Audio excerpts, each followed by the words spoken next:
Hari ini sesi pertama, saya akan membahas satu tema yaitu Never Give Up. Nah, ini bagus sekali. Bahkan gambar yang dikasih oleh rekan saya multimedia menggambarkan seorang pemajat tebing yang posisinya sudah sangat-sangat curam, tapi dia tetap berusaha untuk memanjat ke atas. Dan itulah gambaran kehidupan kita. Mari sama-sama kita buka firman-Nya dari 1 Korintus pasal 15, 57 sampai dengan 58.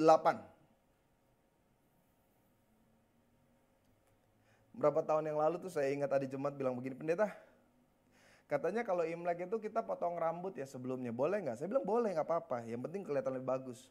Terus dia bilang gini, tapi laki saya botak pendeta. Nah itu takdir ya. Jadi saudara kalau ikuti Imlek nggak apa-apa. Pak bagi-bagi angpau boleh nggak? Boleh, nggak apa-apa. Saudara punya berkat lebih, berikan kepada yang lain. Pak kalau kita ikut-ikut lihat liong gitu, lihat barongsai, boleh nggak? Sangat-sangat boleh, nggak apa-apa. Saudara, kita nggak ada batasan dalam kekristenan, dalam menjalani budaya. Batasan kita adalah ketika mitos. Mitos itu menjadi sebuah kepercayaan juga bagi kita. Kayak nggak boleh nyapu ketika Imlek. Sebenarnya bukan masalah nggak boleh nyapu. Kan orang bilang nanti berkat-berkatnya keluar, ini yang ngaco. Kayak kemarin juga ada yang WA saya, Pak, Imlek tahun ini kayaknya nggak hujan ya, berarti berkatnya nggak melimpah dong. Ini pandangan yang salah, saudara.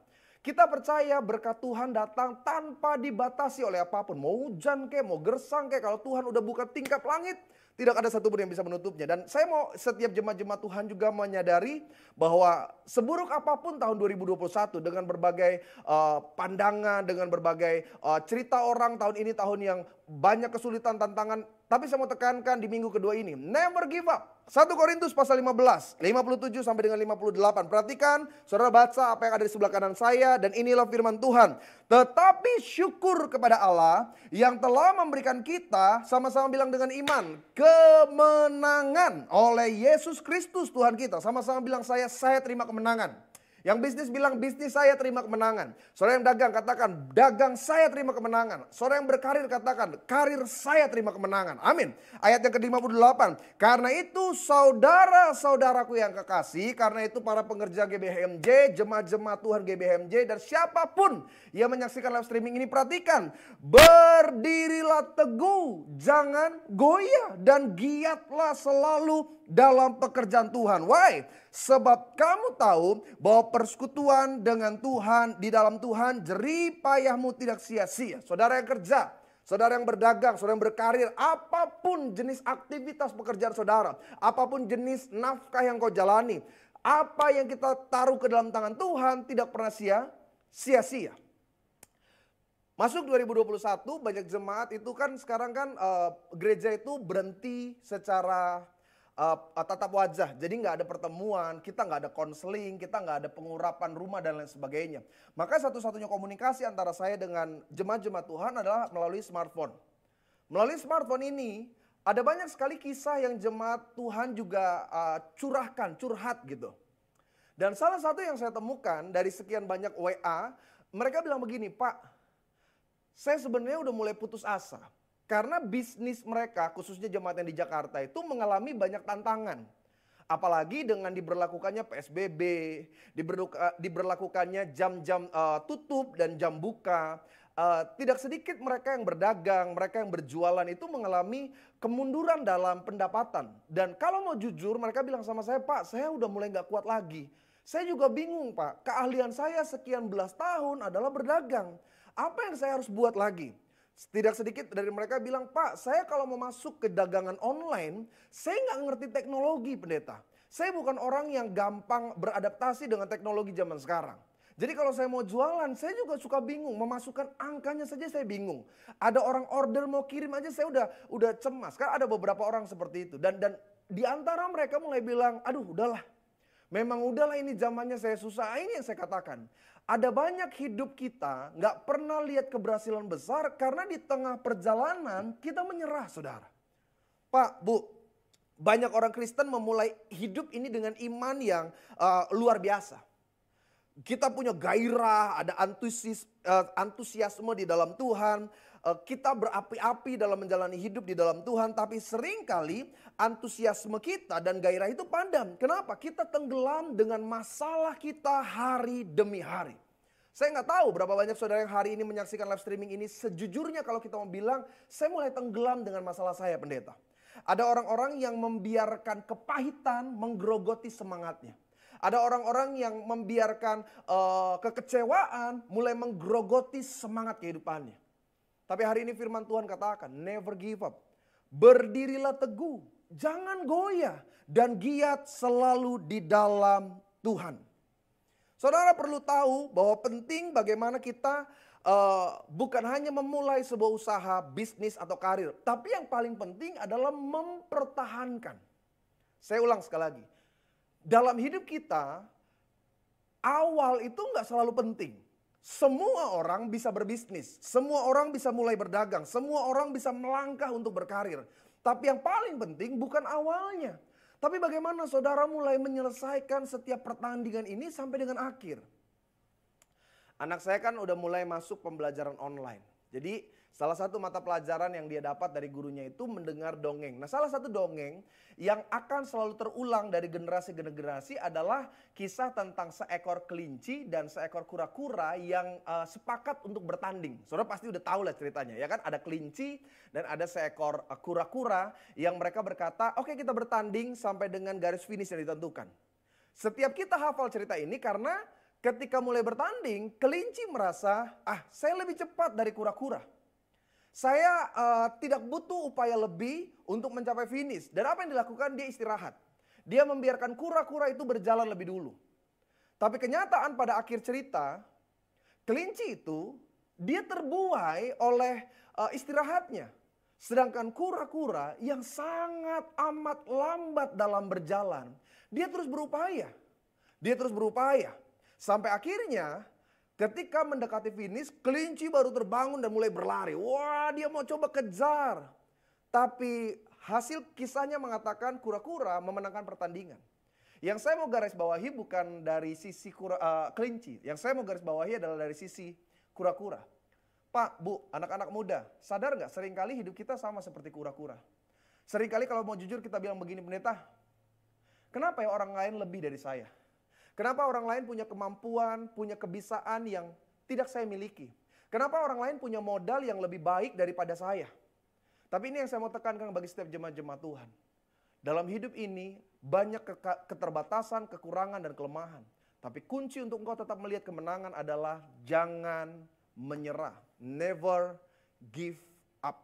Karena saya percaya salah satu hal bodoh. Perhatikan kembali, pagi hari ini udah gak enak nih pendeta ngomongin. Tapi saya mau tekankan, salah satu hal bodoh yang banyak dilakukan oleh orang percaya, kita lupa. Siapa yang menyertai kita? Kita cuma ngelihat kekurangan kita.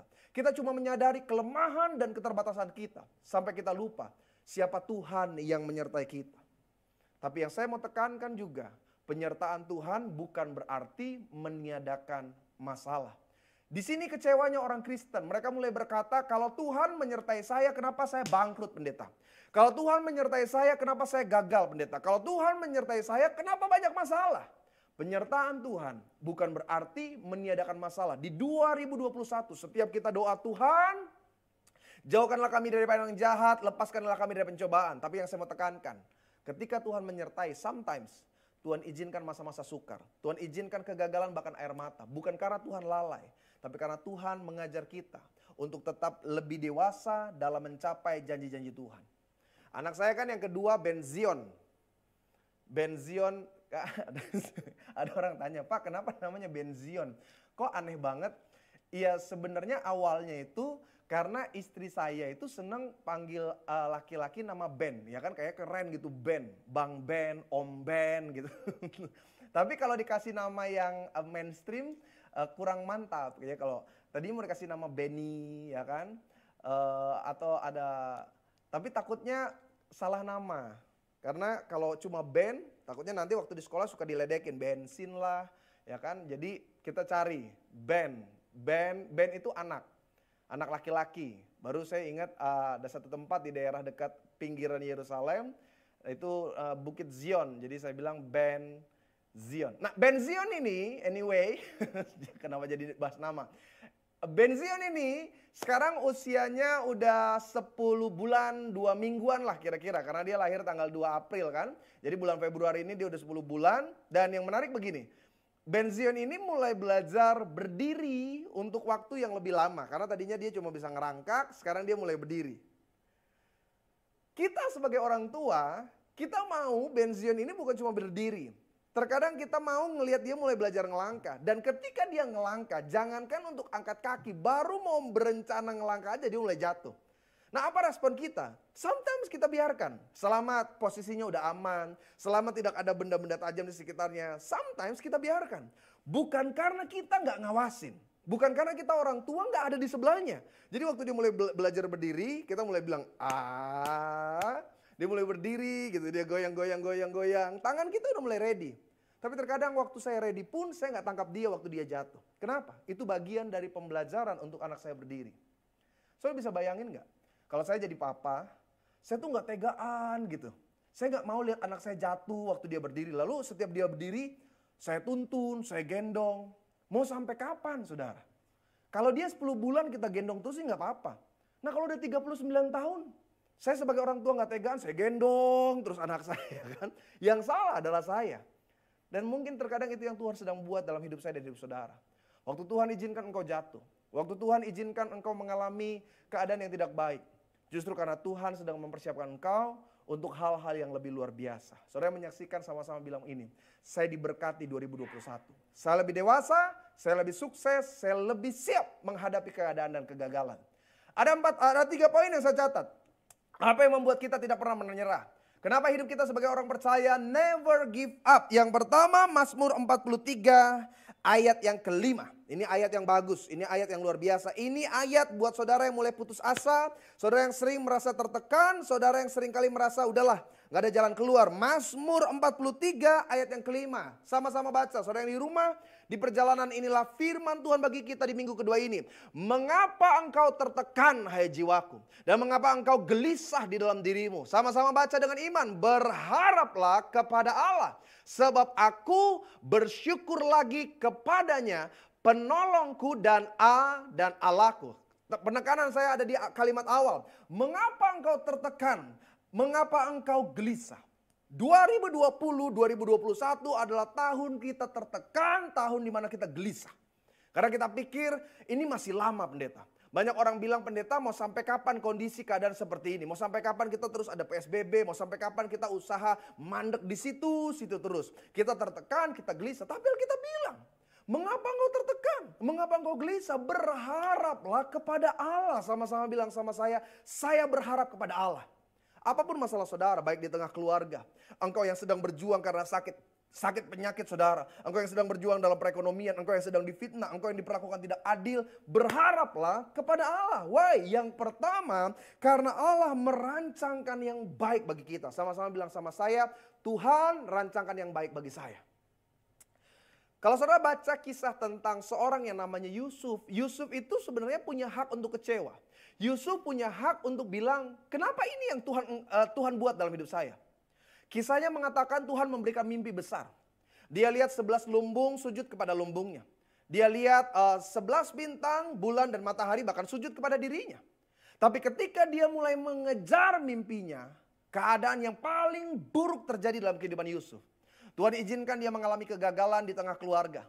Dia dijual jadi budak pun dia diperlakukan dengan sangat jahat sampai difitnah, masuk ke dalam penjara. Di penjara pun dia dilupakan sama orang. Tapi yang menarik, Yusuf tidak pernah putus asa.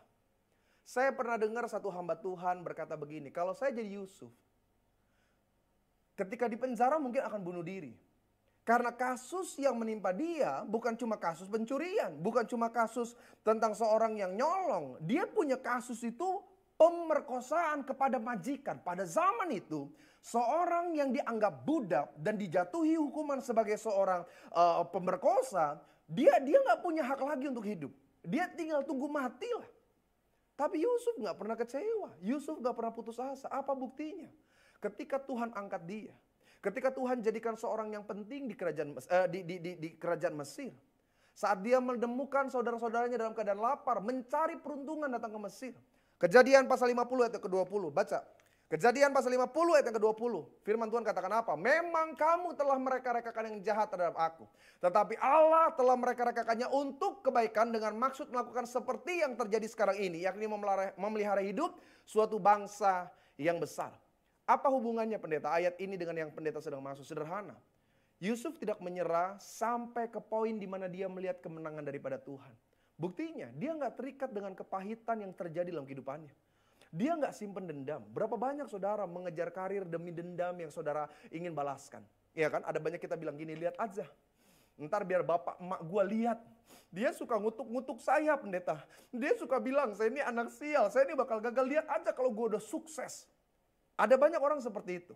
Ada banyak orang ketika dia ingin mengejar target, bukan karena dia berserah berharap kepada rancangan Tuhan yang besar. Karena dia memang terikat dengan kepahitan, dengan dendam, dengan kebencian. Lihat aja tuh ntar orang-orang. Dulu suka ketawa-ketawain saya, ntar kalau saya udah sukses. Tapi beda dengan Yusuf. Ketika Tuhan angkat dia, Yusuf gak simpan dendam. Karena saudara-saudaranya berkata, Yusuf jadikanlah kami hamba-hambamu. Kami bersalah dan kami berdosa terhadap engkau. Tapi Yusuf bilang, memang kamu telah mereka-rekakan yang jahat terhadap aku. Tetapi Allah telah mereka-rekakannya untuk kebaikan. Why? Karena Yusuf tahu rancangan Tuhan dalam kehidupannya adalah baik. Itu yang membuat Yusuf gak pernah putus asa. Saya khawatir saudara, ketika kita mulai berhenti berdoa, ketika kita mulai berhenti mendengar firman, sebenarnya bukan karena saudara gak punya waktu. Tapi tanpa disadari kita punya kekecewaan terhadap hal-hal demikian. Ada banyak orang mulai bilang begini, pendeta, saya udah doa-doa tapi gak ada perubahan. Kalau itu yang sedang kau alami, memasuki dan menjalani 2021, saya mau katakan bertobat saudara. Karena apapun yang Tuhan buat dan Tuhan rancangkan dalam hidup kita, tidak ada yang salah. Kalau saudara tanya, Pak, apa sih kunci supaya kita tetap semangat dalam mencapai janji-janji Tuhan? Yang pertama adalah selalu tanamkan paradigma bahwa Tuhan tidak pernah salah. Saya ulang sekali lagi. Saudara mungkin sebagian yang mendengar ini akan mulai kontradiksi gitu. Apa pendeta? Tuhan gak pernah salah. Yes, Tuhan tidak pernah salah. Cuma kita yang belum mengerti aja apa yang Tuhan sedang rancangkan. Tuhan gak pernah salah. Jangankan bicara tentang rencana, jangankan bicara tentang masa depan. Ketika Tuhan ciptakan saya dan saudara pun Tuhan tidak pernah salah. Mazmur 139 ayat 14. Ini ayat yang sangat-sangat jelas. Daud berkata dalam Mazmurnya, aku bersyukur kepadamu oleh karena kejadianku. Apa kata Daud? Dahsyat dan ajaib. Ajaib apa yang kau buat dan jiwaku benar-benar menyadarinya. Tubuh kita ini sesuatu yang Tuhan buat paling sederhana dari kita lahir, sempurna adanya. Tuhan bikin organ-organ tubuh dengan sempurna. Ketika indung telur dengan sperma menyatu, embrio mulai terbentuk. Dan salah satu organ penting yang tercipta di masa-masa awal adalah jantung. Sejak jantung berdetak dan menyalurkan oksigen, nutrisi, darah dan lain sebagainya kepada embrio yang lainnya, kepada organ tubuh yang lainnya, sejak berdetak pertama kali dalam kandungan ibu kita sampai kita mati, jantung tetap bekerja. Wah, itu luar biasa. Faktanya tubuh manusia itu butuh istirahat. Tapi jantung nggak pernah istirahat. Jantung saudara pernah istirahat? Ada jemaat Tuhan yang bilang, aduh, capek ini berdetak terus. Bentar istirahat. Mati. Jantung itu luar biasa. Mata yang Tuhan ciptakan secara ilmiah. Mata kita tuh bahkan jauh lebih canggih dari monitor yang paling canggih. Ya kan monitor sekarang kan, waduh dia punya keakuratan warna tuh 100% RGB ya kan 100% macam-macam lah istilahnya lah. Layar yang kayak A, B, C, D. Tapi setajam-tajamnya monitor, secanggih-canggihnya lensa kamera yang harganya mungkin puluhan sampai ratusan juta, tidak pernah mengalahkan piksel mata yang Tuhan buat sejak jutaan tahun yang lalu. Ilmuwan berkata mata kita itu bisa menangkap atau membedakan dari 2,3 juta degradasi warna sampai 7,5 juta warna yang berbeda. Itu mata kita tuh, itu luar biasa. Makanya sehebat apapun kamera, lensanya, mata kita anugerah yang Tuhan buat itu jauh lebih sempurna. Bahkan hidung kita, saya baca satu artikel, kalau saja kita mau lebih fokuskan indera penciuman kita, hidung kita punya kemampuan yang bahkan dalam tanda petik ya. Dalam tanda petik itu sama seperti anjing pelacak. Itu saya baca artikel seperti itu. Benar. Saya yakin sebagian bapak-bapak mulai gini. Pantesan pendeta, gue simpen uang dimanapun bini gue tahu. Ah itu, mungkin penciumannya itu lebih tajam dari yang lain ya kan. Ada bapak-bapak yang udah nyembunyiin. Dia bahkan kalau mau menyembunyikan uang tuh minta tuntunan Roh Kudus. Tuhan, sembunyikanlah di bawah salibmu Tuhan. Bininya bisa tahu loh. Ya kan? Itu bukan penciuman ya, itu insting. Tapi betul, tubuh kita itu, saya baca satu artikel yang bagus juga, hati, lever kita, itu dia punya kemampuan yang sangat banyak, ya kan? Untuk menetralisir racun, ya kan, untuk memproses makanan yang diserap usus, memproduksi getah empedu, mengontrol kadar lemak, glukosa yang melonjak tajam, itu hati kita. Pokoknya yang tajam-tajam itu bisa dianalisir dengan hati kita. Seperti kata-kata yang tajam dari pasangan kita, itu hati kita itu, ya kan? Perbuatan-perbuatan racun dari pasangan kita itu hati kita. Tapi yang saya mau tekankan gini saudara, Pak, Bu, bener deh. Hidup kita ini semuanya anugerah. Makanya kalau dari organ tubuh saja Tuhan bisa buat baik adanya, apalagi masa depan kita. Makanya Pak, Bu, nih kalau saudara punya hati, bukan cuma dalam hal organisme. Hati kita juga dibuat khusus oleh Tuhan untuk menahan setiap tekanan, persoalan secara psikologi, itu hati kita. Makanya kalau ada suami-suami yang sakit, biasanya hatinya itu kelihatan bengkak, ya kan? Itu racun dari istrinya terlalu banyak tuh, Bu. Bu, makanya gini. Saya mau ingetin sama ibu-ibu 2021, Bu. Perbanyak senyumlah, Bu, di rumah, ya kan? Saya ngerti, sejak suami work from home, itu tingkat kekesalan istri meningkat lihat suaminya. Karena dulu pagi suaminya udah pergi kerja, malam baru pulang. Sekarang dari terbit matahari sampai pada masuknya, suami di rumah gak kemana-mana. Sebagian ibu-ibu mulai bilang begini, pendeta, kalau mandi sih gak apa-apa. Ini dari pagi pendeta, jigong masih di pipi pendeta. Udah nyari makanan. Ya, itu tingkat kekesalan. Tapi saya mau ingetin, Bu, tetap senyum. Di rumah itu tetap senyum. Jangan bikin muka judes terus. Iya, senyum. Karena di luar sana, ya kan, di luar sana banyak janda yang senyum sama suami ibu. Ya itu harus hati-hati. Itu harus hati-hati. Karena kalau suami udah keluar, fakta mengatakan 2 dari 10 pria yang melihat wanita cantik itu akan melirik.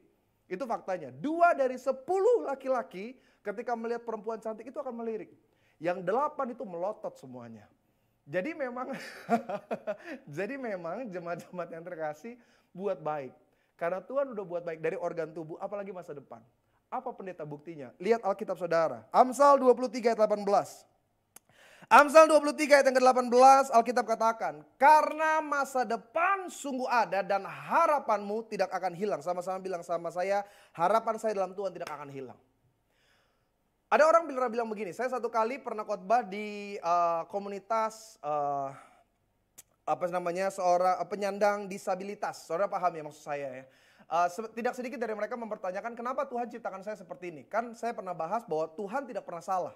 Bahkan ketika Tuhan menciptakan kita dalam dalam kandungan ibu kita, Tuhan tidak salah. Tuhan ciptakan setiap organ tubuh ini sempurna adanya. Dan komunitas penyandang disabilitas berkata, why? Lalu kenapa saya seperti ini lahir tanpa tangan, tanpa kaki, dengan keadaan buta, ada yang tuli? Jawabannya sederhana. Bukan apa yang sedang terjadi dalam dirimu, tapi apa yang sedang kau kejar dalam dirimu. Karena kenyataannya, saudara akan menemukan banyak kisah inspiratif dari orang-orang yang lahir dalam keadaan cacat, dalam keadaan disabilitas. Mereka lebih sukses daripada orang yang normal. Seorang musisi namanya Beethoven, ketika umur 30 tahun biografinya mengatakan pendengarannya terganggu sampai akhirnya tuli. Tapi itu tidak membatasi dia untuk menciptakan musik yang luar biasa. Kan saya waktu itu pikir gini ya, bagaimana orang tuli membuat sebuah musik yang sangat-sangat indah, sederhana. Karena dia tidak menyerah, dengan segala keterbatasan, kekurangan dia tetap berjuang. Ada banyak kisah, saya catat di sini namanya Anthony Robles. Anthony Robles salah satu penyandang disabilitas yang lahir dalam keadaan tidak punya satu kaki, jadi cuma lahir dengan satu kaki. Tapi menjadi pegulat profesional yang mengalahkan para pegulat yang punya 2 kaki. How come? Bagaimana bisa? Jawabannya sederhana, karena dia tidak menyerah. Nanti saudara cari di Google, ada seorang yang menginspirasi saya namanya Irma Suryati. Berkali-kali dia ditolak untuk melamar kerja, why? Karena dia cacat. Dia harus memakai tongkat dan banyak perusahaan waktu dia mau melamar mereka katakan posisinya sudah penuh, kamu nggak bisa bekerja, kita butuh A, B, C, D. Secara keadaan dia tertekan, secara mental harusnya dia putus asa. Tapi kisahnya mengatakan dia tetap berjuang. Dan sekarang kalau saudara baca di Google, di berita online, seorang yang namanya Irma, penyandang disabilitas, keliling dunia cuma dengan berjualan keset. How come? Karena dia tidak menyerah. Saudara lahir dalam keadaan sempurna, engkau yang menyaksikan live streaming ini, sebagian besar kita dalam keadaan yang baik. Lalu kenapa kita gagal? Kalau mau jujur bukan karena Tuhan gak memberi modal bagi saudara. Tapi karena kita terlalu banyak putus asa. Kita terlalu banyak bersungut tentang kehidupan kita. Dan kita menyerah. Tapi pagi hari ini mari sadari bahwa rancangan Tuhan adalah hal yang baik bagi hidup kita. Yang kedua, kenapa kita tidak menyerah sebagai orang percaya? Matius pasal 15 ayat 27. Ini kisah yang paling terkenal tentang orang yang tetap berjuang dalam kehidupannya. Matius 15 ayat 27. Kata perempuan itu, yes God. Namun anjing itu makan remah-remah yang jatuh dari meja tuannya. Siapa yang gak kenal kisah ini? Siapa yang gak tahu cerita tentang wanita yang Yesus katakan tidak pantas memberikan roti kepada yang disiapkan kepada anak dan dilemparkan kepada anjing. Bersyukur tuh Tuhan Yesus itu datang di Israel. Itu wanita itu baik hati. Dia bilang, benar Tuhan, memang anjing itu tidak makan roti, dia hanya makan remah-remah.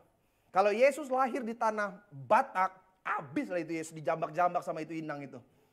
Inang datang, Amang Yesus, tolonglah dulu anakku perempuan. Sakitnya dia Amang, dia lagi kerasukan dan sangat menderita. Yesus bilang tidak pantas memberikan kepada anjing roti yang disediakan kepada anak. Itu inang itu dia. Kau punya mulut. Dia mulai jambak, Yesus punya rambut yang panjang itu ya. Tapi lihat wanita Kanaan ini. Perhatikan ya, dia dihina di tengah banyak orang. Tapi apa yang membuat dia tetap melihat mujizat? Karena dia tidak menyerah, saudara. Ada banyak kita mulai bilang, pendeta, saya doa-doa juga gak ada hasil. Saya doa-doa juga gak ada mujizat. Kita bahkan lebih rendah dari perempuan itu. Pernah gak saudara dihina sama Yesus? Gak pernah. Gak usah sama Yesus, ada gak pendeta yang hina sama saudara? Matilah itu pendeta kalau hina-hina sama saudara. Saya bisa bayangin misalkan kita buka lagi nih di Neo Soho. Lalu Artalkol ada yang maju, pendeta doain. Tidak pantas saya berdoa. Abis bibir saya ditarik sama saudara. Kita gak pernah bahkan dihina oleh siapapun ketika meminta kepada Tuhan. Tapi ketika itu terjadi kita bahkan lebih mudah menyerah. Kita mudah putus asa. Ayo dong saudara, come on. Kita harus jadi orang-orang yang tetap melangkah. Bahkan sekalipun kelihatannya Tuhan sendiri tidak merespon apa yang kita kerjakan. Ingat ayat paling awal, segala hal yang kita kerjakan tidak ada yang sia-sia di dalam Tuhan. Apapun profesi yang Tuhan percayakan bagi saudara. Jika engkau seorang ibu rumah tangga, maka berjuanglah bagi keluarga saudara. Jika engkau sebagai seorang pelajar, engkau sebagai mahasiswa, mahasiswi, lakukan do the best apa yang harus kau lakukan. Sebagai seorang pebisnis, pedagang, seorang yang berkarir, sebagai seorang pelayanan Tuhan, whatever, apapun yang Tuhan percayakan, lakukan yang terbaik dan tetap berjuang di dalamnya. Jangan pernah berkata, tapi pekerjaan saya pekerjaan rendah pendeta. Semua orang sukses memulai dari nol. Semua orang sukses memulai dari pekerjaan yang hina. Jadi kalau hari ini saudara menganggap pekerjaanmu, ya saya cuma punya pekerjaan yang biasa, bersyukurlah. Karena itu awal kisah dari kesaksian yang luar biasa. Tentang rancangan Tuhan yang besar bagi hidup setiap saudara. Yang ketiga, apa yang membuat kita tetap semangat dan kita nggak putus asa. Kita tetap berjuang, kita nggak menyerah saudara. Yang ketiga saya catat. Coba lihat 1 Korintus pasal yang 10 ayat yang ketiga. Ini ayat yang terakhir sebelum saya tutup keseluruhan sesi pertama ini. 1 Korintus pasal yang ke-10 ayat yang ke-13. Apa Alkitab katakan? Pencobaan-pencobaan. Ganti dengan masalah-masalah. Masalah-masalah ganti dengan persoalan. Persoalan-persoalan yang kamu alami ialah pencobaan-pencobaan, persoalan-persoalan, masalah-masalah biasa. Yang tidak melebihi kekuatan manusia. Sebab Allah setia. Amin. Sama-sama bilang sama saya, Tuhan setia. Bahkan sekalipun kita gak setia, Tuhan tetap setia. Yang tidak, sebab Allah setia dan karena itu ia tidak akan membiarkan kamu dicobai melampaui amin kekuatanmu. Pada waktu kamu dicobai, ia akan memberikan kepadamu jalan keluar sehingga kamu dapat menanggungnya. Intinya gini saudara, yang ketiga. Kenapa sih kita gak putus asa? Sederhana. Karena tidak ada masalah yang abadi. Saya ulang sekali lagi. Tidak ada dalam hidup manusia masalah yang abadi. Masalah yang jangka waktunya panjang banyak. Masalah yang tidak kunjung selesai banyak. Tapi tidak ada masalah yang abadi. Setiap masalah Alkitab katakan Tuhan akan memberikan kepadamu jalan keluar. Ada orang yang punya masalah besok selesai. Ada orang yang punya masalah bulan depan baru selesai. Ada orang yang punya masalah bertahun-tahun belum selesai juga. Memang ada masalah dengan jangka waktu yang panjang. Tapi ini yang saya mau tekankan bagi setiap saudara yang sedang punya masalah. Tidak ada masalah yang abadi. Yang ada adalah engkau tetap bertahan atau engkau putus asa. Itu aja kuncinya. Tapi apapun masalah saudara mau bilang, aduh pendeta, getting worse pendeta, semakin buruk keadaannya. Pendeta kayaknya semakin gak ada jalan keluar. It's okay, gak apa-apa. Jalani saja. Sama seperti gambaran yang diberikan oleh rekan multimedia. Seorang pemanjat tebing, seringkali keadaan dan kondisinya dia gak menemukan celah. Tapi konsekuensinya kalau dia menyerah dia akan jatuh dan dia mungkin akan terluka bahkan mati. Dan apa yang dilakukan oleh seorang pemanjat tebing profesional? Dia akan tetap mencari jalan. Sometimes terkadang dia turun dulu. Dia turun dulu mencari celah lain. Dia mulai ke pinggir. Dia nggak selalu langsung naik. Terkadang dia harus ngalah melihat kondisi. Dia harus beralih lagi ke tempat lain. Dan itulah hidup kita. Dan kalau Tuhan izinkan di atasmu sepertinya nggak ada pegangan. Jangan menyerah. Jangan langsung bilang, saya nggak sanggup. Mati saudara jatuh ke bawah. Never give up. Di tengah keluarga, di tengah pekerjaan. 2021, engkau harus jadi orang-orang yang melihat kemenangan Tuhan. Apa kuncinya? Yang pertama, menyadari bahwa Tuhan punya rancangan yang baik bagi kita. Yang kedua, bahwa Tuhan gak akan pernah mempermalukan kita. Seperti wanita itu. Ketika Tuhan berkata tidak pantas memberikan roti yang disediakan kepada anak dan dilemparkan kepada anjing. Ketika dia tidak menyerah, Tuhan gak permalukan, justru mujizat terjadi. Dan yang ketiga, ingat saudara, tidak ada masalah yang abadi. Pasti ada jalan keluarnya. Kita satu dalam doa. Terima kasih Tuhan untuk segala kebaikan-Mu di sesi pertama minggu ini. Berkati agar firman yang kami dengar menjadi semangat tersendiri bagi kami. Ada rema yang membuat kami kembali melangkah untuk setiap tantangan, persoalan yang Tuhan izinkan kami jalani. Dan kami percaya saat kami tidak menyerah, kami akan melihat hal-hal yang ajaib di dalamnya. Berkati siapapun yang mendengar, biarlah firman ini